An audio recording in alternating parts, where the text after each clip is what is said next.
Bismillahirrahmanirrahim. Assalamualaikum warahmatullahi wabarakatuh. Perkenalkan, nama saya Kurnia Anisha Marhani, NIM T 2019-1093.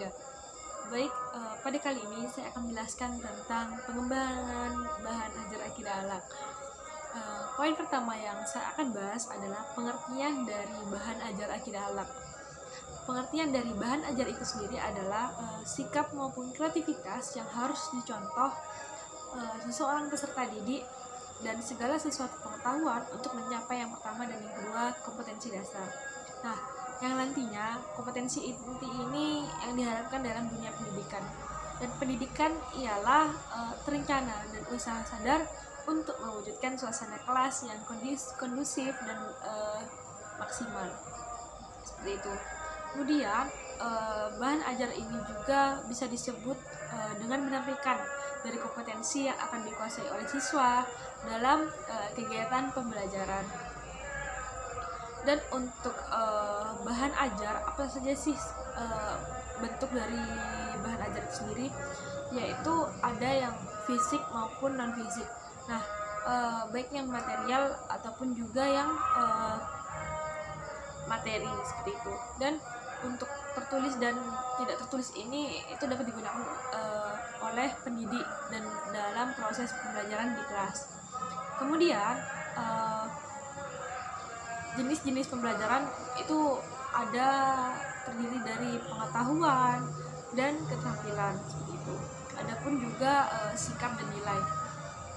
Kemudian salah satu bentuk usaha menambah ilmu dalam mutu pembelajaran pada dasarnya itu perpaduan antara proses pembelajaran dan belajar mengajar, dan juga adanya penerapan dan pemilihan strategi yang benar atau tepat. Nah, hal ini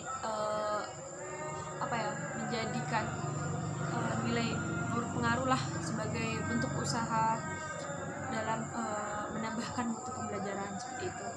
Dan arti dari pengembangan bahan ajar itu sendiri adalah tidak lepas dari yang namanya kurikulum, karena salah satu unsur atau salah satu bagian penting kurikulum yang pertama adalah bahan ajar, di mana pendidik itu sebagai seorang pembimbing maksud saya dan peserta didik untuk tujuannya mencapai kompetensi atau tujuan seperti itu. Dan seorang pendidik itu sendiri yaitu memiliki tugas untuk membantu dan mempersiapkan segala sesuatu. Salah satunya yaitu termasuk menyusun bahan ajar. Kemudian pada saat menyusun bahan ajar seorang pendidik itu harus mengetahui juga prinsip-prinsip untuk menyusun pengembangan bahan ajar lebih dahulu, yang nantinya diharapkan pada saat menyusun bahan ajar itu tidak bingung ataupun tidak luput dari keluar konsep dari penyusunan bahan ajar itu sendiri. Kemudian perlu diketahui juga bahwasanya pembelajaran akidah akhlak itu bukan hanya mengajarkan ilmu tentang agama, tapi bagaimana membentuk kepribadian siswa agar memiliki ketakwaan, keimanan yang kuat dan agar tidak terpengaruh nantinya dalam kehidupan sehari-hari seperti itu. Dan oleh karena itu guru kelas itu dituntut untuk mengembangkan bahan ajar, membimbing, membina, dan agar nantinya tujuan pembelajaran akidah akhlak itu tercapai seperti itu. Dan pengertian dari akidah akhlak itu sendiri mata pelajaran pendidikan agama Islam yang membahas tentang salah satunya adalah rukun iman dan dikaitkan dengan penghayatan pengalaman tentang Asmaul Husna dan kehidupan sehari-hari, serta pembiasaan keteladanan pada saat mengamalkan adab Islami dan akhlak seperti itu. Kemudian lanjut kita membahas tentang pengertian bahan ajar, di mana pengertian bahan ajar ini itu terdiri dari dua kata, yaitu bahan dan ajar. Nah, bahan sendiri itu merupakan sesuatu yang dapat digunakan dan dibutuhkan untuk mencapai sebuah tujuan. Nah, salah satu contohnya adalah dipergunakan untuk pegangan atau pedoman seorang guru pada saat pembelajaran. Itu yang bahan. Nah, kemudian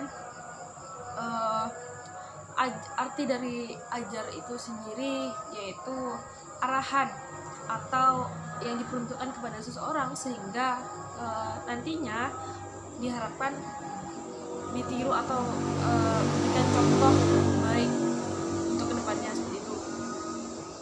Dan kesimpulannya, pengertian dari bahan ajar adalah merupakan bentuk bahan yang digunakan untuk membantu seorang pendidik dalam melaksanakan proses belajar mengajar. Jadi bahan ajar akidah akhlak ini salah satu bentuk atau salah satu bahan yang nantinya sebagai pedoman, petunjuk, dan buku panduan seperti itulah untuk pendidik seperti itu. Dan saya mengambil kutipan dari Umar Hamalik tentang pengertian bahan ajar, yaitu bagian penting dalam proses belajar mengajar yang mempunyai kedudukan yang menentukan keberhasilan belajar mengajar yang berkesinambungan dengan terwujudnya tujuan pembelajaran yang juga menentukan kegiatan-kegiatan pada saat proses pembelajaran.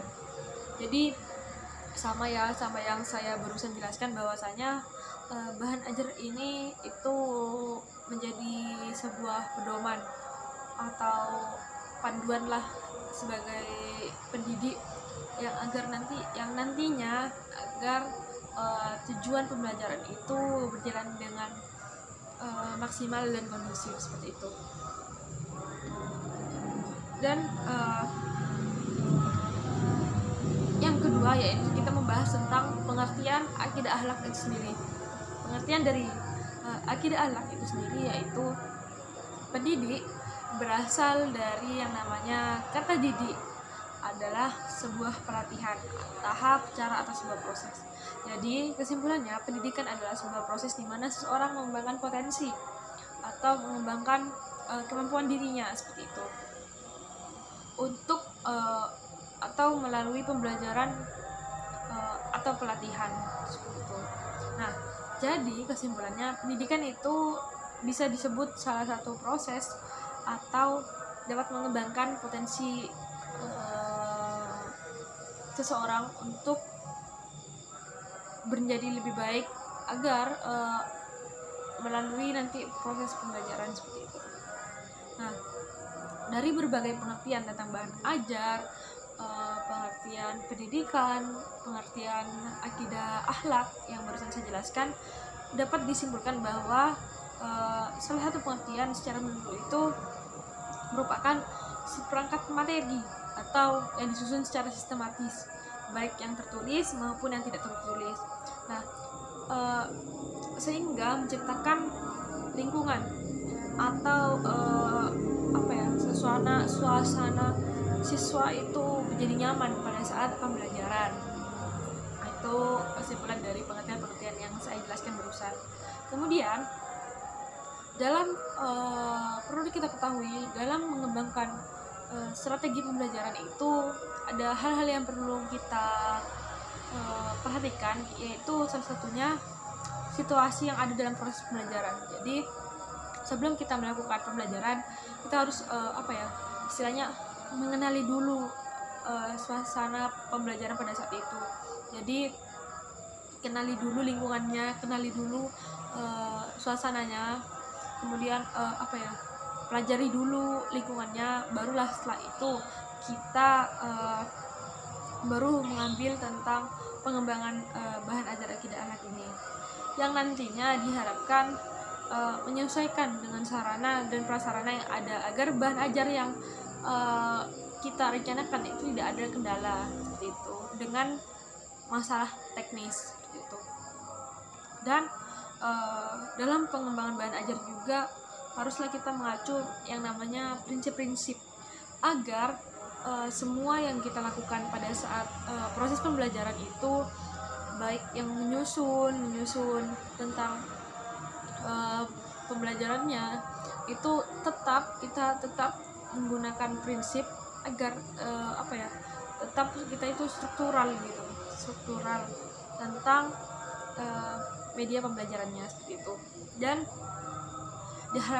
diharapkan juga pembelajaran yang kita lakukan nanti agar kondusif dan maksimal. Lanjut yang ketiga, yaitu kita membahas tentang jenis-jenis bahan ajar akidah akhlak, di mana ada jenis-jenis bahan ajar akidah akhlak. Yang saya jelaskan ini ada 5, yaitu yang pertama dengar. Dengan media pembelajaran itu ada 5 kategori. Yang pertama itu kategori dengar, dimana dengar ini bisa menggunakan kaset, radio, ataupun bahan ajar yang bisa mengeluarkan suara gitu. Jadi ini itu kalau menggunakan media audio itu akan meningkatkan daya ingat siswa, sehingga pada saat pembelajaran itu diharapkan siswa itu paham dengan materinya seperti itu. Yang kedua yaitu tentang cetak. Nah, biasanya media pembelajaran yang kita bahas yang nomor 2 ini tentang bahan ajar cetak itu biasanya berupa buku, modul, kemudian brosur, ada juga dalam bentuk LKS. Buku LKS itu adapun seperti contohnya brosur. Nah, ini dampak dari bahan ajar cetak mempermudah siswa dalam mempelajari di sekolah, dan juga media cetak ini bisa membuat siswa belajar juga di rumah dengan menggunakan media cetak. Yang diharapkannya nanti media cetak ini kelebihannya yaitu media cetak mudah dapat di mana-mana gitu. Itu yang media cetak yang kedua. Kemudian yang ketiga yaitu multimedia interaktif, di mana pembelajaran berbasis komputer ini biasanya melalui web. Tahu kan tentang web? Jadi web itu tujuannya mempermudah siswa atau peserta didik yang mempunyai kendala mengenai jarak. Biasanya ini dilakukan pada saat kita sekarang ini, pada saat masa pandemi kan semua itu berbasis virtual. Jadi web ini termasuk salah satu alternatif lah, bisa dibilang seperti itu. Yang terkendala jarak, kemudian dengan masa pandemi sekarang, yang media ini tuh disebut juga dengan media yang berbasis online atau daring seperti itu. Kemudian yang keempat yaitu pandang dengar. Ini biasanya melalui VCD atau film-film edukasi yang viral pada saat ini. Contohnya ada media audio visual seperti itu, yang saya rasa memiliki keunggulan dibandingkan dengan media-media pembelajaran yang ada, sehingga tujuannya sama, dapat meningkatkan retensi ingatan, meningkatkan transfer ilmu dan pembelajaran. Biasanya jika kita mendengar dan sambil melihat itu cepat terekam dengan otak peserta didik, sehingga pada saat kita menggunakan media atau bahan ajar dengar dan pandang ini, itu diharapkan peserta didik itu tidak lupalah dengan apa yang diajarkan atau materinya seperti itu. Yang terakhir yaitu ada namanya pandang visual. Nah, pandang visual ini tuh seperti foto, gambar yang bisa kita lihat. Nah, media ini hanya bisa dilihat dan memberikan pemahaman kepada siswa jika dalam pembelajaran ada materi yang belum kita pahami atau objek yang berukuran besar atau sulit bagi siswa untuk melihat secara langsung. Misalnya nih, kita praktekkan pada saat pembelajaran eksakta atau IPA. Biasanya kan pada saat kita mempelajari organ-organ tubuh, kita kan tidak mungkin nih melihat langsung kepada manusia organ tubuhnya. Kan biasanya kita melihat dari gambar-gambar organ tubuh. Misalnya ada keterangannya ini jantung, itu hati, atau itu ginjal gitu. Misalnya ada keterangannya, gambar yang berupa edukasi seperti itu. Lanjut yang ketiga, kita membahas tentang langkah-langkah pembuatan bahan ajar akidah akhlak. Nah, pada langkah-langkah ini itu bagi siswa yang berkemampuan tinggi, misalnya tidak cukup hanya menerima materi pelajaran di kelas, sebaiknya siswa yang berkemampuan di bawah rata-rata perlu adanya kegiatan-kegiatan khusus agar nantinya diharapkan tidak ketinggalan dengan siswa-siswa yang mampu untuk mengejar materinya seperti itu. Kemudian adapun bahan pengajaran merupakan bagian yang penting dalam proses pembelajaran, sehingga ketercapaian tujuan pengajaran yang menepati kedudukan yang menentukan keberhasilan belajar mengajar. Jadi pada saat sekarang ini bahan ajar itu sangat-sangat diperhatikan oleh calon pendidik maupun pendidik seperti itu. Jadi ya memang guru haruslah memperhatikan yang namanya bahan ajar seperti itu, karena ya menurut saya pribadi pembelajaran yang sukses itu dilihat dari bahan ajar yang kreatif seperti itu. Kemudian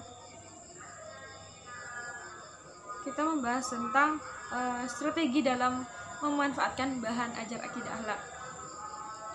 Memanfaatkan bahan ajar akidah akhlak. Yang pertama, strategi penyampaian bahan ajar oleh guru.